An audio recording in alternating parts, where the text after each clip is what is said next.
It feels different. Es que es distinto. No importa si estás en Saturno o en la Tierra. Al final se necesita una buena charla con un amigo, especialmente if he happens to be an expert. Quien la apueste, at the end, it's all you can do. Today's guest is a man whose life spans continents and industries. Born in the UK, building a life in Colombia, and soon tying the knot with his American fiancée. He's the CFO of a blazing fast startup, Somos Internet, the owner of a restaurant in Bogota. Oh, that I didn't know. Mm-hmm. And a key player behind the legendary Finca Olympics in La Mesa, where athletic glory meets egg toss artistry. Okay, I think there's a good stories there. He's dipping the trenches of Latin America telecom, diving into PFIC filings by day and Ethereum staking strategy by night. Okay, I want to learn more about that. A techno-optimist with a financial scalpel, he's not just riding the wave of innovation, he's building the damn fiber optic cable it's surfing on. So whether we're talking about capitalizing software, hedging peso flows, or designing Olympic events involving slip and slides, this is a conversation you do not want to miss. Please welcome to the show, Ross Garlick. I think I know like a third maybe of like your ChatGPT prompt or what ChatGPT knows about you. So the first thing that I want to know is like, why did you come to to Colombia and like, why Colombia? I am in Colombia because I am a coffee lover. I fell in love with coffee, specialty coffee, while I was in New York. Spent all my free time there searching for the best coffee I could find, and decided at a certain point that I really just wanted to take call it a real world MBA, become fluent in Spanish, and move to Latin America and really just get close to the good stuff. So here I am. Just the coffee? It was one of many reasons, but it was the kind of the impetus for Colombia over anywhere else. It was kind of top of mind, Colombia, for good coffee, as a way of, as any kind of burnt out banker can attest to. There is just this vision of what would I do if I wasn't chained to my office desk on a Sunday evening, and I kind of did it and came to Colombia. Okay, so love it. How in the world did you find about Colombia? Like, what was the first like entry point? Yeah, no, I mean, in college, I went to college in the US and visited South America multiple times, Central America, backpacking, had kind of done Chile and Peru, and had done Guatemala down to Panama, and the piece I was missing in the middle there was Colombia. And so when I was working, I made it a top of my list priority to come and visit Colombia, and I came and spent 10 days here in 2016. The peace deal had just been signed. I was very excited about the future of the country. Thought it was one of the most beautiful countries I'd ever visited. And 18 months later, made the dive and came south and moved to Colombia. And it's been incredible. Where did you meet your fiancée? Because she's American, so. She's American, but we met in Bogota. Okay. We did the reverse. She's American and studied in the UK. I'm from the UK and studied in the US, and then we both ended up in Colombia. So yeah, it's quite romantic. There, wow. But how did you meet? She was a customer at my restaurant. Oh, wait. So that was the next thing. So I didn't know you had a restaurant in Bogota. Yeah, Mesa Salvaje was born as a specialty coffee shop, and then in pandemic kind of evolved to be what it is, which is a specialty coffee shop and brunch restaurant. And yeah, that's where I met my fiancé. I think I've been there. You probably have. It's a cool place. It's a cool place. What in the world is Finca Olympics?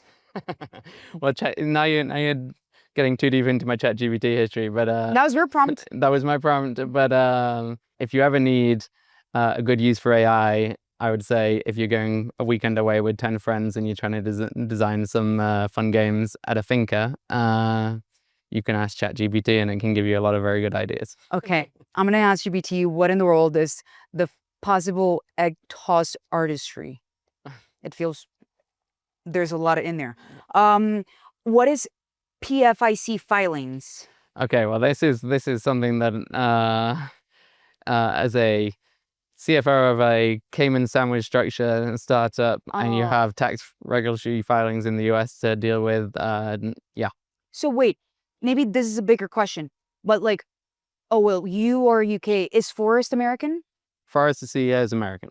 So, I mean, I've had a big discussion with like a lot of investors. I'm not sure if you know the answer, but not only investors, like lawyers and tax firms, etc. When you're American and your investors are American, it doesn't make a lot of sense to incorporate in Cayman. So you know how this whole thing of like, oh, Cayman companies for Delaware, LATAM, etc. Yeah. It's like it didn't actually seem to be so true. Yeah. Have you gotten into that same conclusion, or is like you have a different one? No, I mean, the only thing I'd say is that I have seen the potential negative consequences of not being in the Cayman sandwich structure For instance? for non-US Oh, for investors. non-US, yeah. And so Yeah. I'm not American. Yeah, oh, makes sense, makes sense. Let's now get into the fun stuff, which is like, first of all, how did you meet Forrest? I met Forrest actually on the same block that we are right now in Medellin at a restaurant called San Bombi. I was introed by an ex-JP Morgan colleague who had just written an angel check into Somos Internet. I had been doing the cafe restaurant thing for a few years. I was ready to kind of dive back into the world of, call it higher impact, startup world using my financial background. And coincidentally, the company that had just raised a seed round was without a CFO. And so the intro was made. We had a great dinner.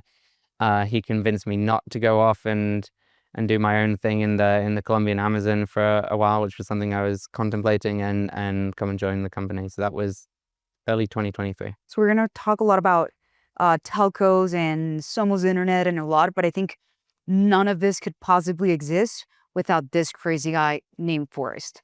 He's probably like one of the craziest people. Yeah. Like definitely like top crazy, incredibly smart. In a way, I also feel like very humble. For sure. So what, like in that dinner, like what caught your attention to say, man, I'm gonna trust this like 20, I don't know what age he was at the time, but like Yeah. what really trusted you to say, like what surprised you about him?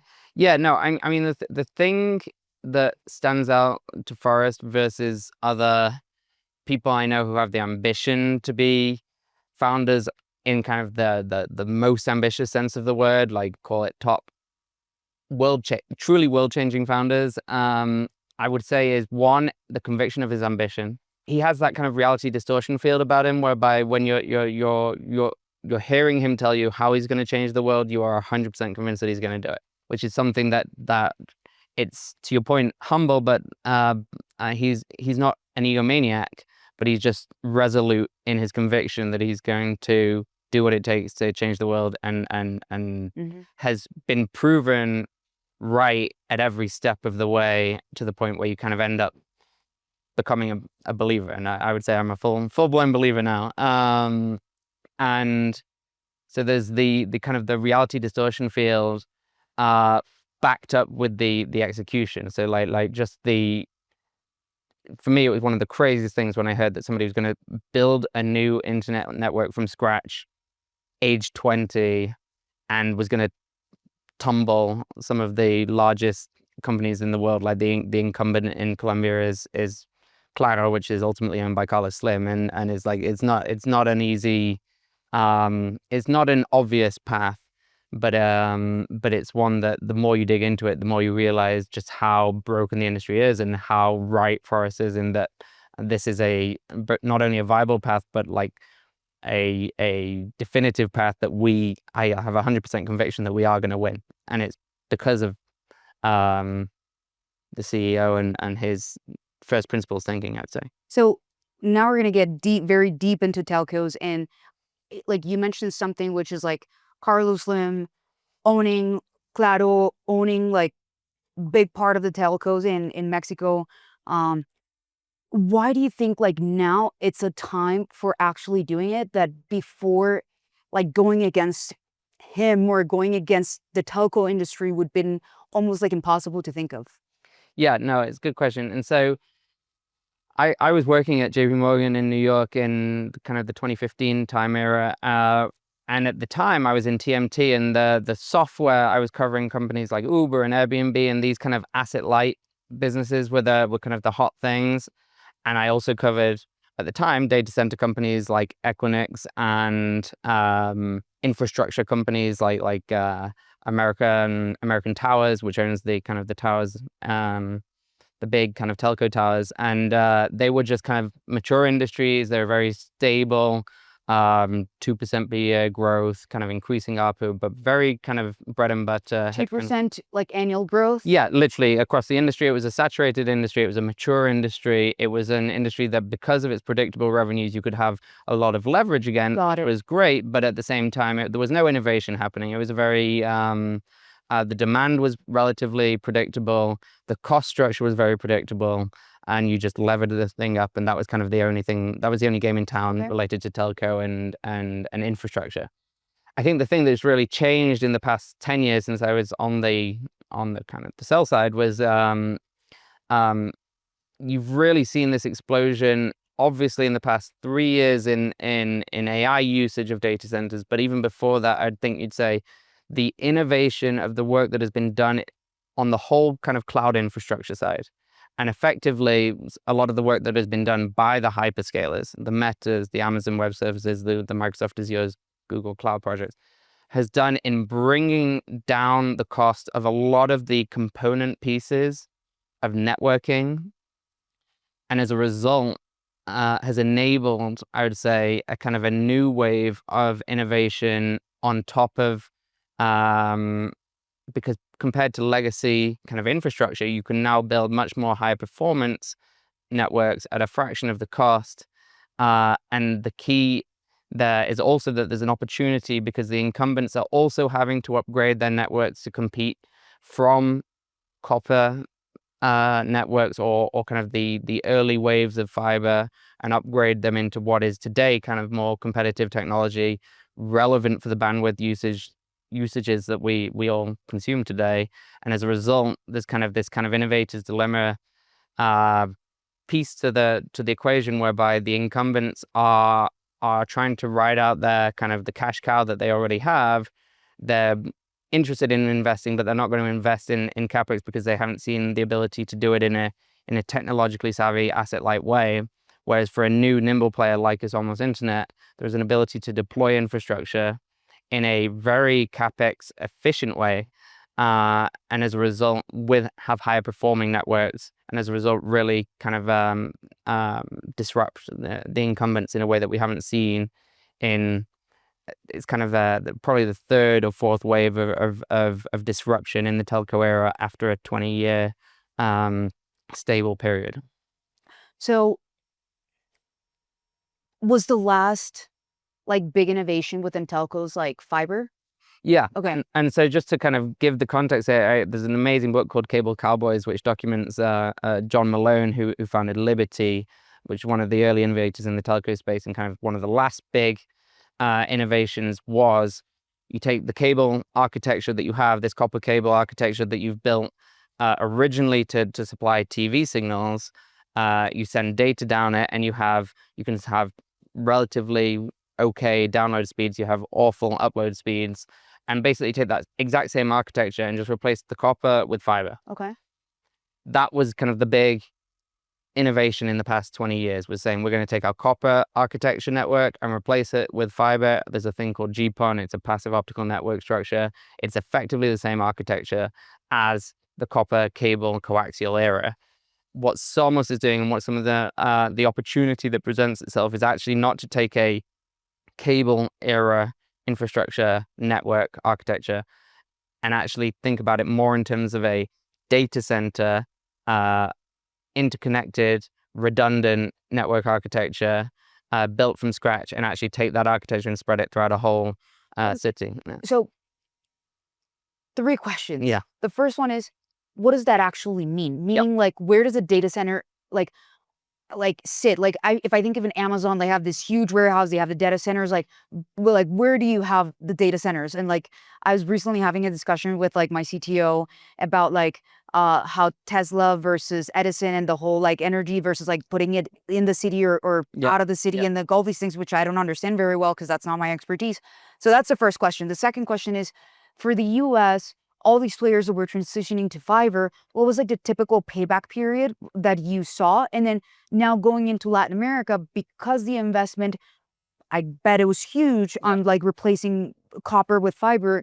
Like when did you see first, like maybe it was 20 years ago in the US, but in Latin America, maybe it was like 5-10 years ago. Like how do you see that change? Yeah, so on the data center front, what does it all mean essentially is that the way we build our architecture allows us to be more wasteful in uses of fiber, but because a lot of the component pieces that we're using are these kind of very standardized open source components that the hyperscalers use in their data centers, they've been following these kind of Moore's law like cost curves. So just as one example, there's a thing called an SFP module, is kind of the lasers that actually send the traffic down the fiber. A 10 gigabit per second, 10 kilometer SFP module 10 years ago was costing in the realm of more than $5,000 per individual device. Today, that exact same laser is less than, we're buying them for $7 a piece. So you can see it's a very it's literally following a Moore's law like cost curve, and obviously the performance is also increasing. So today we're not only using 10 gigabit per second ones, we're using 400 gigabit per second laser modules. This only works with the Somos and this kind of active Ethernet architecture, which is taking the data center network architecture and spreading it throughout the city. It doesn't work if you're following like the other incumbents, the kind of the copper coaxial architecture and just replacing it with fiber. You're not using those kind of standardized components. You're using GPON technology hasn't followed the same cost curves as data center type components. So importantly, our network, I'll give you a couple of numbers that just make it clear. So in the US, a cost per passing, which is basically how much it costs to get a home connected, is in the realm of $1,500, which is to say, if I build out a neighborhood and I'm passing, it's not even to say that you're serving 100,000 homes. You're going to pay on average $1,500 just for the passing, and then you hope to have a take rate on your build out. In LATAM, there are two reasons why it's materially cheaper, even using the same technology. So the local incumbents, they're, instead of $1,500, they're spending about $150 per passing.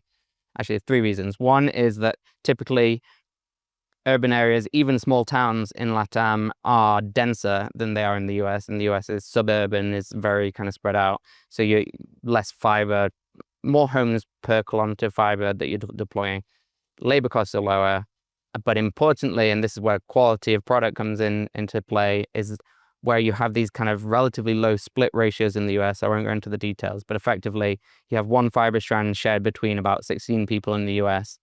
In LATAM, they're doing it one fiber strand split between about 128 people. So they've found a kind of a cost-cutting way of delivering fiber to users in LATAM, but it's kind of a fiber light, because your ability to get high speeds and low latency with that kind of congested split ratio is not going to work.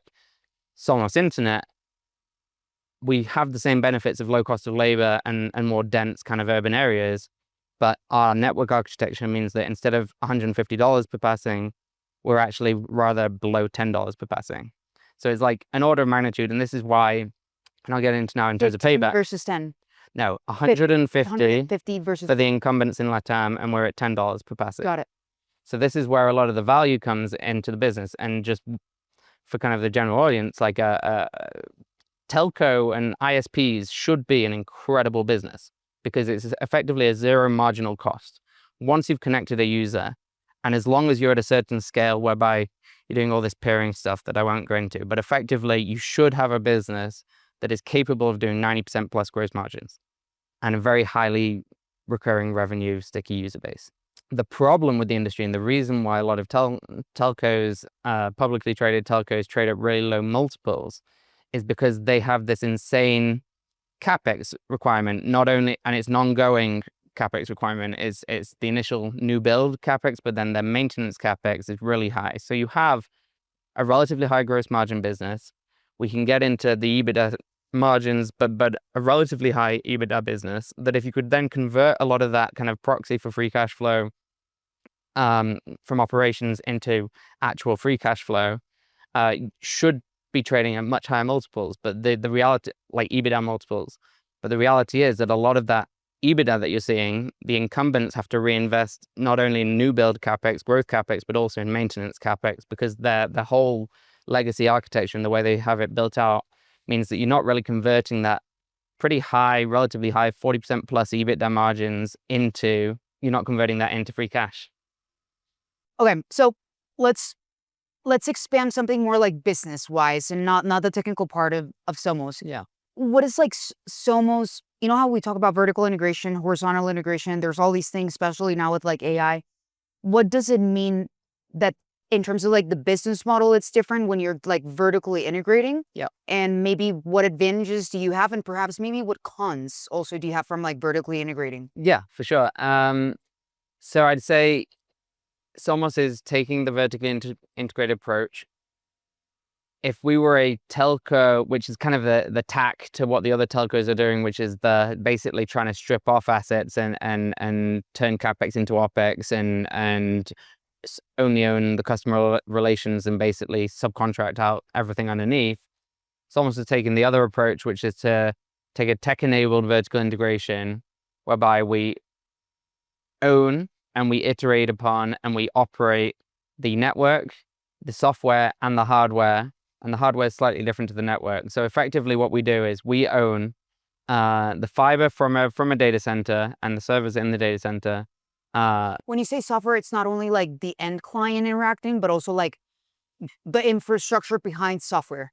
We have built, and it's actually incredibly impressive as a non-technical person, this entire in-house OSS, BSS, ERP, which a lot of acronyms, but essentially the whole integrated system that enables the customer billing, install, warehouse, inventory, equipment management, network monitoring, and ultimately customer service. And so it's the front end, the back end, the whole shebang. And so this is one of the things that software enables. If we were to try and do the vertically integrated approach where we own and operate all of our own infrastructure and the customer relationships without a single unified source of truth, i.e. our single integrated software platform, it would be incredibly complex. It would be an incredibly complex operation. And it's one of these things where Forrest likes to use the phrase that we'd lose the battle to entropy, i.e. the bigger you get,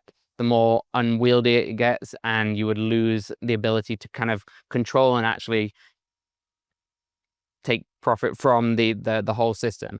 What we've focused on is saying, okay, what are the processes that we can own and automate?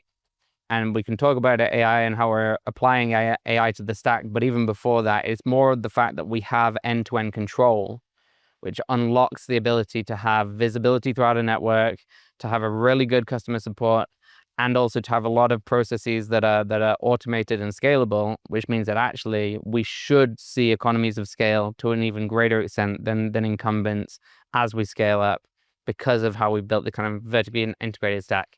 Is it tricky as a banker who's seen a lot of M&A in this industry, and kind of the typical playbook in this industry is to roll up smaller operators?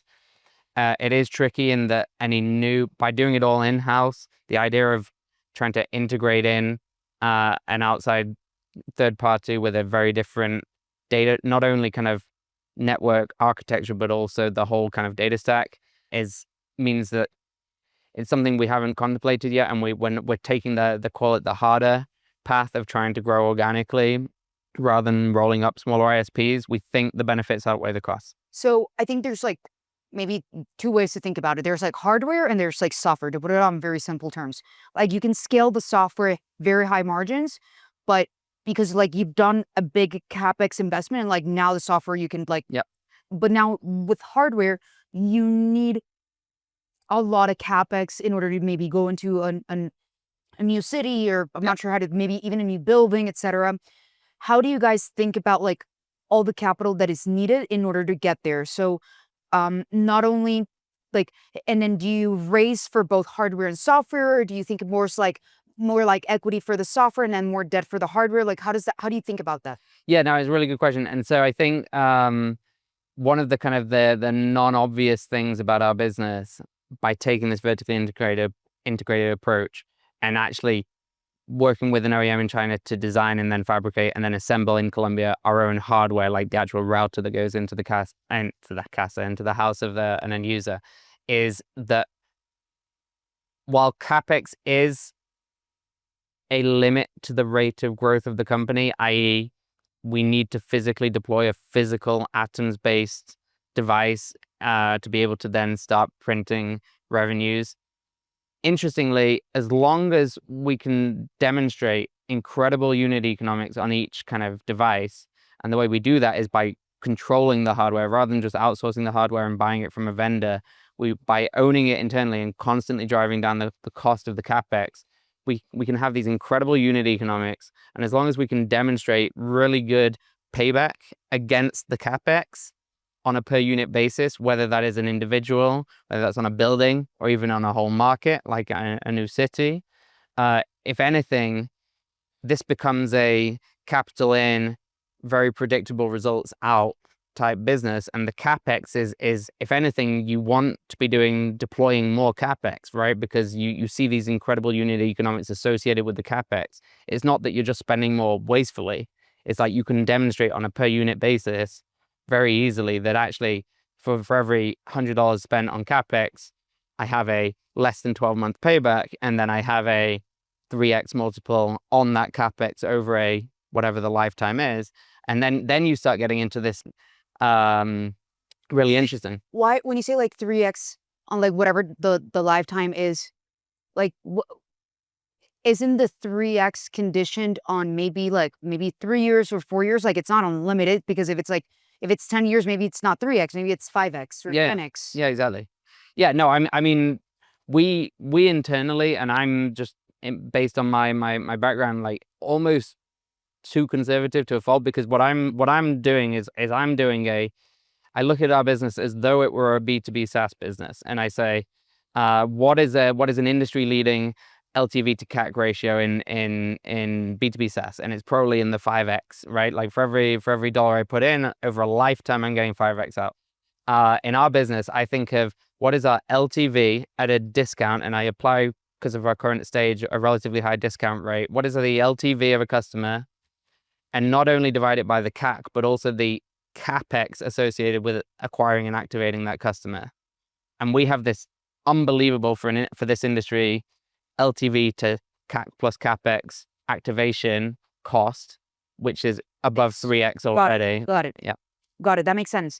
And so, given that you have, I guess, you could almost see it, there's like this asset that has like this like cash flows. Think of like a Netflix subscription and all of this, but you could also very easily think about project finance. So how do you mentally think about it? Yeah. How do you apply it to Somos? And then how do you eventually perhaps sell it now, maybe sell it in the future? Because I do think it's gonna maybe it will transform over time. Maybe you start a simpler way right now. Like, you have all these different investors maybe available today. Maybe in the future you have something different. So how do you think about like that?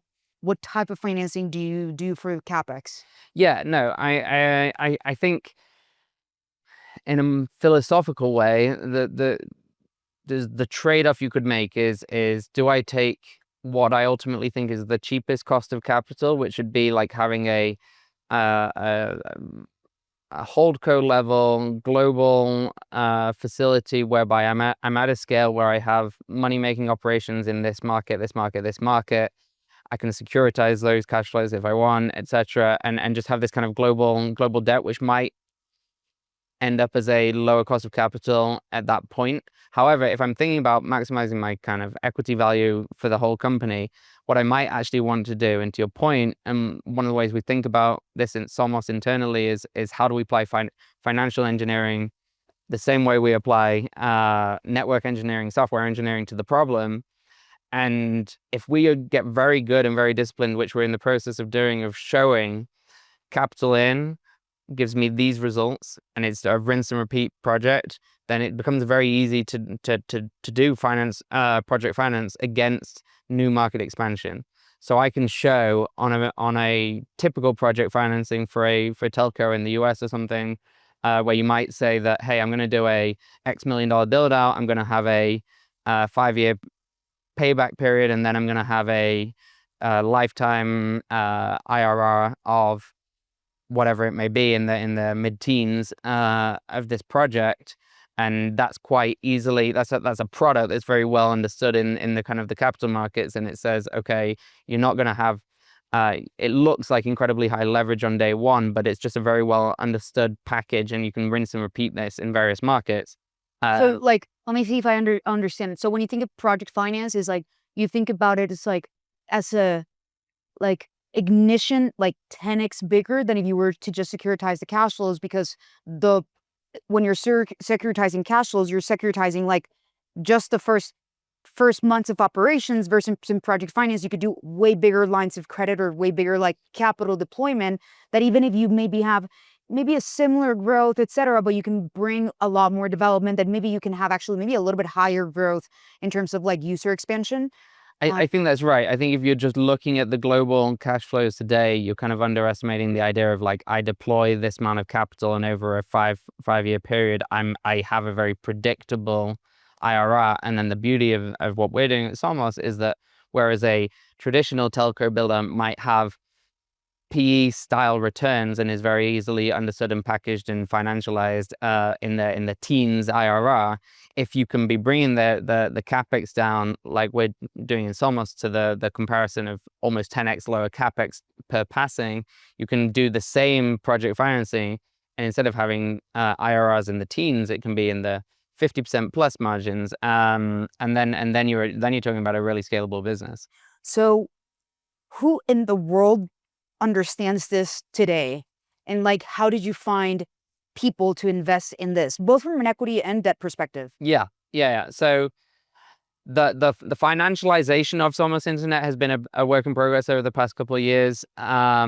On the equity side, we were fortunate to go through Y Combinator, and out of Y Combinator receive backing from Kazakh Ventures in biggest fund in Latam. I think one of my key goals when I came to the company was saying, like, this is not a business that should be funded through equity, through VC money. If we're spending it on R&D, and we're spending it on kind of high risk, high return opportunities and people, then that's great use of that capital. But buying routers and fiber with VC money is not what we should be doing. And so we went looking for a debt provider who could work with the company and understand the vision of the company, even at the scale it was at. We started looking for venture debt in 2023, and we ran up against some of the limitations that you brought, which is that at the scale we were at, the ability to underwrite that business at that time would have brought forward relatively little capital. We ended up finding a private credit fund out of California, Architect Capital, who have a lot of experience in Latam. I believe you know them well. And we ended up signing an agreement with them where we kind of structured a forward flow financing agreement whereby the effective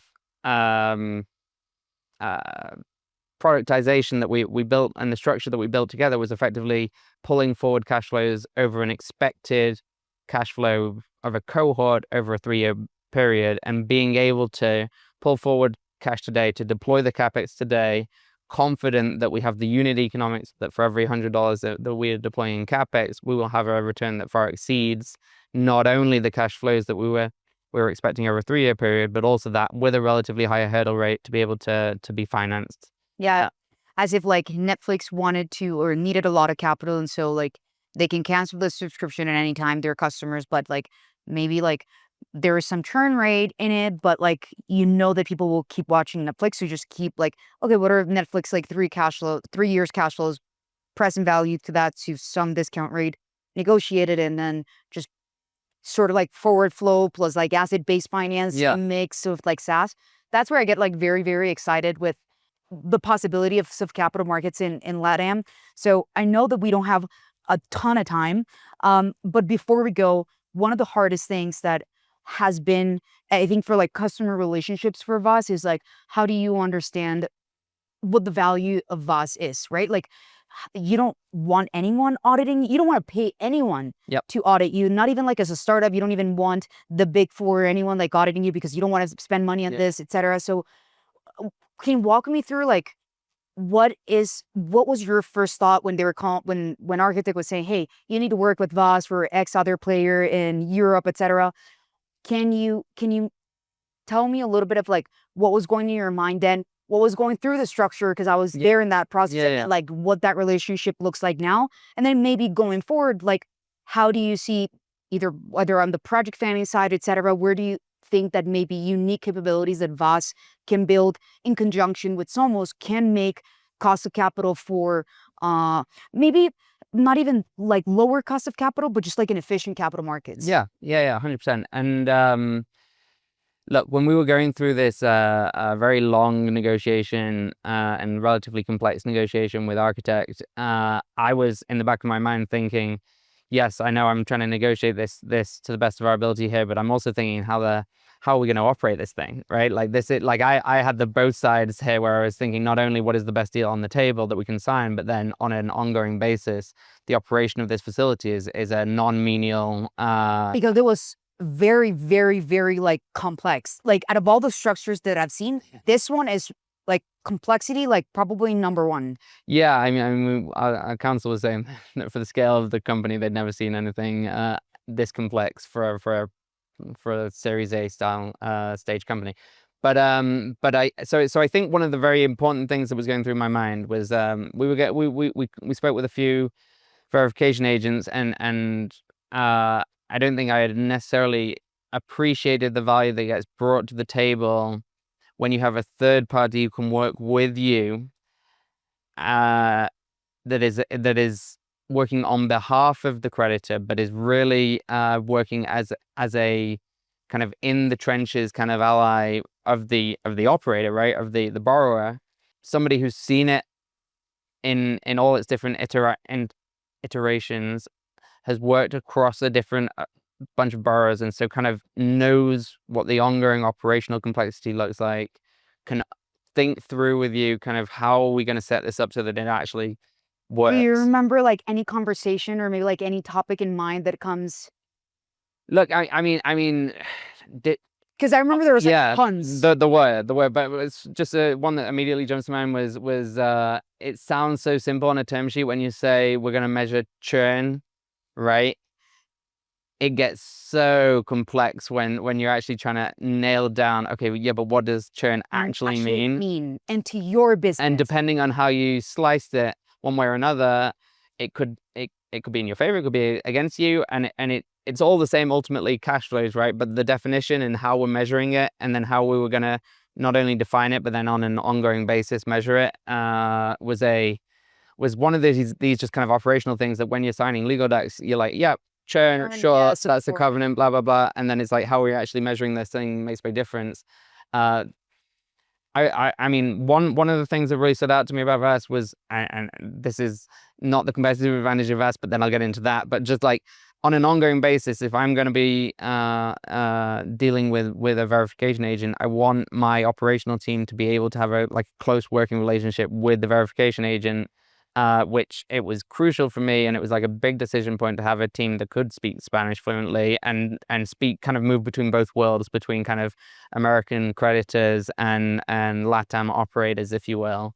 But then I think the thing that has most surprised me was that I've been impressed post setting up the whole facility is how much that I thought was going to be very manual labor on my side, that with VAS we've been able to kind of build structures to automate a lot of the flows. And honestly, I really thought I'd kind of factored mentally into my head that I was going to need to hire somebody full-time basically just to operate this facility. And as a result of kind of the work we've done with VAS and ongoing work that we're continually iterating, I think I've been very impressed, because I've been able to have it be like a 1 or 2 days a month thing. I need a guy who's dealing with the operational complexities of the Architect facility, but not a full-time, very manual thing. And we had looked at a couple of other services that offer verification services, and I think the structure of the deal with VAS was compelling from a economic standpoint, but partly because you guys were able to say, look, I know we're going to be able to automate a lot of this process, and it's since played out, whereas I thought it was going to be a much more time intensive operation than it has been. So that's been something that, and especially as we talk about any amendments and going forward, the ability to have the productized processes means that it's a little bit less scary, like, okay, and how are we going to amend something that's already so complex? So it's been something that has been super useful for us. And I know for a fact, just navigating trust structures, navigating how we're going to verify payment flows, etc., like these things that the VAST team has done 100 times has been great to have that experience. If you could change one thing about how the structured credit market works today in LATAM, perhaps maybe in Colombia, because that's where you haven't been involved with Somos, what would you change? I mean, it's not really LATAM's fault, but just the depth of US capital markets mean that there is at every kind of slice of the kind of risk appetite structure, there's a deep pool of capital that's willing to work with you. And I think one of the reasons we ended up going with the US private credit fund was the risk appetite that they were willing to take is a almost equity like risk appetite, the way we ended up structuring it, and it's on its way to paying out and being a very attractive deal for that lender. But at the same time, for Somos, it was we needed somebody with that risk appetite that was willing to structure something relatively aggressively in the credit side in order to extend capital needed for a CapEx driven business to kind of grow the way it is now growing. And so I guess I'd say deeper pools of capital with deep pools across all kind of risk appetites is something that feels like it's still lacking a little bit in LATAM, and is Very forced LATAM based companies to look towards the US. Yeah. Fortunately, the mission of us is to create efficient capital markets. And if we can do that, it means that we can bring those capital providers. Maybe they're new capital providers. Maybe there's like the old ways and like they just like come out with new vehicles. But Ross, finally we got this done because it's been a while. Yeah. We were finally able to coordinate agendas, although the rain today didn't help us as much. But hopefully like one day we can just do like a bigger episode on how you got probably one of the biggest project finance structures done in LATAM. And I would love to be involved with that because I love the weird, crazy, complex stuff. And I remember seeing the Somos deal and like reading it and discussing it, and it was beautiful. Beautiful. It's been we're on this roller coaster together, so love it. Love it.